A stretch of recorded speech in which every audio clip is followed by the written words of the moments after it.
Hello বন্ধুরা, সবাই কেমন আছো? আশা করি সবাই ভালো আছো। আর আমরাও ভালো আছি। আজকে রবিবার, আর সকাল থেকে সমস্ত কাজ আজকে তাড়াতাড়ি করে নিয়েছি। করে একটু পুজোটাও দিয়ে স্নান টান করে চলে এসেছি, মানে স্নান করে পুজো দিয়ে চলে এসেছি, রান্নায় এসেছি। প্রায় 1 মাস পরে আজকে আমাদের ঘরে মাটন রান্না হচ্ছে, কারণ শ্রাবণ মাস ছিল। ওই জন্য মিষ্টির বাবাকে আমি বারণ করেছিলাম মাটন বা চিকেন আনতে। তো ছেলে মানুষ, বাচ্চা, এরা তো ডিম ছাড়া থাকতে পারে না, ওদের আমি ডিম রান্না করে দিয়েছি, কিন্তু আমি খাইনি। পুরো শ্রাবণ মাস পার হওয়ার পর এখন মিষ্টির বাবা মাটন আজকে এনেছে, সেটাই আজকে রান্না করছি। শুধু মাটন আর রাইসই বানাবো, কারণ মাটন হলে মিষ্টির বাবা আর কোনো তরকারি বা শাক কিছু খাবে না, শুধু মাটন দিয়েই। ও মাটন বা চিকেন হলে কোনো তরকারি লাগে না ওর।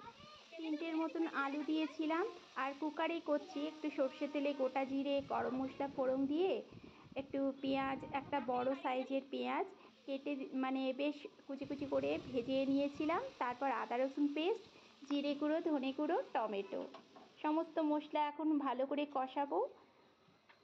তারপর মাটনটা দিয়ে দেব।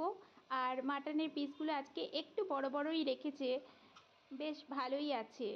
আমাদের এখানে মাটনটা বেশ ভালোই থাকে, একদম মানে ফ্রেশ থাকে। আর 900 টাকা কেজি। অন্যান্য জায়গায় জানি না কেমন, আমাদের ভাইজাকে 900 টাকা কেজি। আজকে প্রায় 700-র মতন নিয়ে এসেছি মিষ্টির বাবা, কারণ আমাদের তো 3 জনের মেম্বার। আর মাটন বা চিকেন আমরা রেখে খাই না, কারণ রেখে দিলে মিষ্টির বাবা খুব মানে রেখে যায়। পরের দিনের জন্য যদি রাখি, একটু বেঁচে যায়, সেটা মিষ্টি খেয়ে নেয়। ওকে ভালো করে ফ্রেশ করে গরম করে দিই। সেটাও মিষ্টির বাবা কখনো কখনো রাগ করে যে বাসিটা দিও না ওকে। ঠিকই বলে, বাসি মাছ, মাংস, ডিম এগুলো তো খাওয়া উচিত না, শরীরের পক্ষে ওগুলো স্বাস্থ্যকর নয়।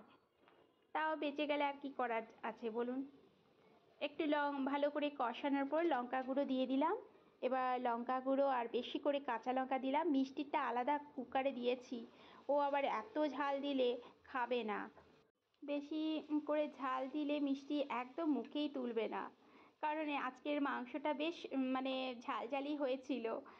আদা রসুন পেস্টের সঙ্গে আমি কয়েকটা গোলমরিচ দিয়েছিলাম, সেটা আপনাদের সঙ্গে শেয়ার করা হয়নি। আর গোলমরিচ দিলে যে কোনো রান্নার একটা স্বাদ আলাদাই হয়ে যায়, তাই না? বেশ কষানোর পর গরম জল দিয়ে দিলাম, আর একটু ধনেপাতা দিয়ে দিলাম।